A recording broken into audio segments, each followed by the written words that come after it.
ദൈവത്തിന് മഹത്വം ഉണ്ടാകട്ടെ. അപ്പോസ്തലനായ യോഹന്നാൻ താൻ എഴുതിയ 1-ാം ലേഖനം 2-ാം അധ്യായം 20-ാമത്തെ വചനത്തിൽ, നിങ്ങളോ പരിശുദ്ധനാൽ അഭിഷേകം പ്രാപിച്ച് സകലവും അറിയുന്നു എന്ന് പറഞ്ഞിരിക്കുന്നു. ആദിമസഭയിൽ നിന്ന് പല ആളുകളും വിട്ടുപോയപ്പോൾ സഭയിൽ ഉണ്ടായിരുന്നു, പക്ഷെ ക്രിസ്തുവിൽ അവരുണ്ടായിരുന്നില്ല. അതുകൊണ്ട് പലരും കാലങ്ങൾ കഴിഞ്ഞപ്പോൾ സഭ വിട്ട് മറ്റു പലയിടങ്ങളിലേക്ക് ചേക്കേറിയപ്പോൾ യോഹന്നാൻ അപ്പോസ്തലൻ പറയുകയാണ്, നിങ്ങൾ സകലവും അറിയുന്നവരാണ്. പിടിച്ചു നിന്നവരോട്, ക്രിസ്തുവിൽ വസിച്ച് വിശ്വാസത്തിൽ നിലനിന്നവരോട് പറയുകയാണ്, നിങ്ങളിൽ അഭിഷേകം വസിച്ചിരിക്കുന്നത് കൊണ്ട്, നിങ്ങൾ പരിശുദ്ധനാൽ അഭിഷേകം പ്രാപിച്ചിരിക്കുന്നത് കൊണ്ട് നിങ്ങൾ സകലവും അറിയുന്നവരാണ്. പിന്മാറിപ്പോയവർക്ക് അറിയുവാൻ പാടില്ലാത്ത പലതും നിങ്ങൾക്കറിയാം. അവർക്ക് ശരിയേത് തെറ്റേത് എന്നറിയാൻ പാടില്ലാത്തവരായിരുന്നു. കള്ള അപ്പോസ്തലന്മാരെയും കള്ളപ്രവാചകന്മാരെയും എതിർ ക്രിസ്തുക്കളെയും അറിയുവാൻ അവർക്ക് സാധിച്ചിരുന്നില്ല. അവർക്ക് ശരിയായ ഉപദേശവും തെറ്റായ ഉപദേശവും വിവേചിക്കുവാനുള്ള പ്രാപ്തി ഉണ്ടായിരുന്നില്ല. അതിൻ്റെ കാരണം ഇവിടെ പറയുന്നു, അവർക്ക് പരിശുദ്ധൻ്റെ അഭിഷേകം ലഭിച്ചിരുന്നില്ല. എന്നാൽ നിങ്ങളങ്ങനല്ല, നിങ്ങൾക്ക് സകലതും അറിയാം. കാരണം ദൈവത്തിൻ്റെ അഭിഷേകം നിങ്ങളിൽ വസിക്കുന്നു. ഇത് വളരെ ഗൗരവമായിട്ട് നാം ചിന്തിക്കേണ്ട ഒരു വചനമാണ്. ആത്മീയ കോളത്തിൽ അഭിഷേകം എന്ന പദം ഒരുപാട് തർക്കങ്ങൾക്ക് വഴിതെളിച്ച ഒരു പദമാണ്. അഭിഷേകം എന്ന് പറയുന്നത് അത്ഭുതങ്ങൾ ചെയ്യുന്ന ഒരവസ്ഥ എന്നൊക്കെ ആളുകൾ വിലയിരുത്തുന്നുണ്ട്. പ്രവചനം, രോഗശാന്തി, വിവിധ ഭാഷകൾ സംസാരിക്കാനുള്ള കഴിവ്, ജ്ഞാനം, ഇതൊക്കെയാണ് അഭിഷേകം എന്ന് ധരിക്കുന്നവരുണ്ട്. അത് കൃപാവരങ്ങളാണ്.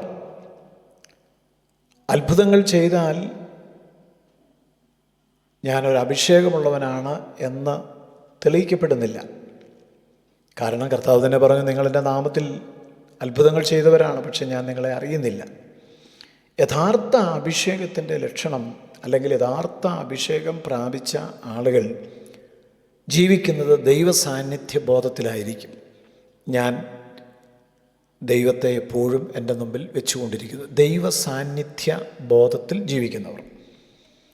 യഥാർത്ഥ അഭിഷേകം പ്രാപിച്ചവർ വിശുദ്ധമായ ജീവിതത്തിനു വേണ്ടി സമർപ്പിതരാണ്. ദൈവവചനത്തോട് സ്നേഹമുള്ളവരാണ്. വിനയം അവരുടെ പ്രത്യേകമായ ഒരടയാളമാണ്. ആത്മീകമായ അധികാരം അവർക്കുണ്ടായിരിക്കും. എപ്പോഴും സ്വന്തം ഇഷ്ടമല്ല, ദൈവത്തിൻ്റെ ഇഷ്ടം ചെയ്യുവാനുള്ള ആഗ്രഹങ്ങൾ അവരിൽ തീർച്ചയായിട്ടും ഉണ്ടാകും. അതായത് ആത്മസാന്നിധ്യം ഉണ്ടാകും, ആത്മീയ അധികാരമുണ്ടാകും, വിശുദ്ധ ജീവിതത്തിന് വേണ്ടിയുള്ള ആഗ്രഹം അവർക്ക് ഉണ്ടാകും. പുതിയ നിയമത്തിൽ യേശുക്രിസ്തുവിൻ്റെ അഭിഷേകത്തെക്കുറിച്ച് ലൂക്കോസ് 4:18 നമുക്ക് കാണുന്നു. കർത്താവിൻ്റെ ആത്മാവ് എൻ്റെ മേലുണ്ട്, ദരിദ്രരോട് സുവിശേഷം അറിയിപ്പാൻ എന്നെ അഭിഷേകം ചെയ്തിരിക്കുന്നു. ഇത് ക്രിസ്തു പ്രസ്താവിച്ച വചനമാണ്. താൻ ദൈവത്തിൻ്റെ ആത്മാവ് ഉള്ളവനെന്നും ആത്മാവ് തന്നിൽ വസിക്കുന്നുവെന്നും അതിനാൽ ഒരു ദൗത്യം തന്നിലുണ്ടെന്നും അത് ചെയ്യുവാൻ താൻ അഭിഷേകം ചെയ്യപ്പെട്ടവൻ എന്നുമാണ് അവിടെ പറഞ്ഞിരിക്കുന്നത്. അപ്പോസ്തലപ്രവൃത്തി 10:38 ദൈവം നസ്രായനായ യേശുവിനെ പരിശുദ്ധാത്മാവിനാലും ശക്തിയാലും അഭിഷേകം ചെയ്തു എന്ന് പത്രോസ് പ്രസംഗിക്കുന്നു. 2 കൊരിന്ത്യർ 1:21 ഞങ്ങളെ ക്രിസ്തുവിൽ അഭിഷേകം ചെയ്തത് ദൈവം എന്ന് പൗലോസ് പറയുന്നുണ്ട്. 1 യോഹന്നാൻ 2:20 ഇപ്പോൾ നമ്മൾ വായിച്ചത്. 2:27 അവനിൽ നിന്ന് ലഭിച്ച അഭിഷേകം നിങ്ങളിൽ വസിക്കുന്നു. ചുരുക്കി പറഞ്ഞാൽ, നമ്മുടെ ഉള്ളിൽ പരിശുദ്ധാത്മാവ് വസിച്ച് ഒരു അധ്യാപകനെ പോലെ നമ്മെ നടത്തുന്നു, എന്നുള്ളതാണ് നാം മനസ്സിലാക്കേണ്ടത്. ഇത് നാം പ്രത്യേകം മനസ്സിലാക്കണം. നാം എല്ലാവരും ദൈവത്തിൻ്റെ ആത്മാവിനാൽ അഭിഷേകം ചെയ്യപ്പെടേണ്ടവരാണ്. ദൈവിക അഭിഷേകം നമ്മിൽ ഉണ്ടെങ്കിൽ മാത്രമേ ക്രിസ്തുവിൽ വസിച്ച്, ക്രിസ്തുവിൽ ഫലം കായ്ച്ച്, ക്രിസ്തുവിൽ വേരൂന്നി വളർന്ന് ക്രിസ്തുവിനെ മഹത്വപ്പെടുത്തുവാനായിട്ട് സാധ്യമാവുകയുള്ളൂ.